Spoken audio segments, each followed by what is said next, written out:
আমি আপনাদেরকে উত্তরটা দেওয়ার চেষ্টা করবো মানে উত্তরটা আপনাদেরকে বলবো। সুতরাং আপনারা আমার কথাগুলো মনোযোগ দিয়ে শুনবেন, ঠিক আছে? আমি ছোট্ট সে গল্পটা বলি। এক রাজ্যের আমরা রাজমিস্ত্রি বলি না, এক রাজমিস্ত্রি ছিলেন। তিনি যে কোনো কাজ খুব সহজভাবে করতে পারতেন এবং তিনি সবচেয়ে পারদর্শী ছিলেন এই যে গ্লাস পরিষ্কার আছে না, বিভিন্ন দেশে গ্লাস পরিষ্কার করে, তাই না?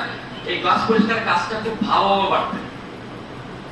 একটা সময় তিনি অন্যান্য কার্যক্রম ছেড়ে শুধুমাত্র গ্লাস পরিষ্কারের কাজটাকে মন থেকে নিয়েছেন। যখন তিনি মন থেকে কাজটা নিয়েছেন তখন তার কাজের কোনো অভাব নাই। এই বলে সেটা, যেহেতু বিভিন্ন দেশে বিভিন্ন বিল্ডিং থাকে, আমি বলেছি এক রাজা, তার মানে বিভিন্ন দেশে এখন যেমন আপনার কি বাহরাইনের আমির বলা হয়, রাজা বলা হয় অনেক সময় বাহরাইন, তারপরে কাতারের আমির বলা হয়। আমির কিন্তু রাজার একটা অংশ, ঠিক আছে? তো তিনি বিল্ডিং এর গ্লাস পরিষ্কারের কাজে খুব মনোনিবেশ করলেন।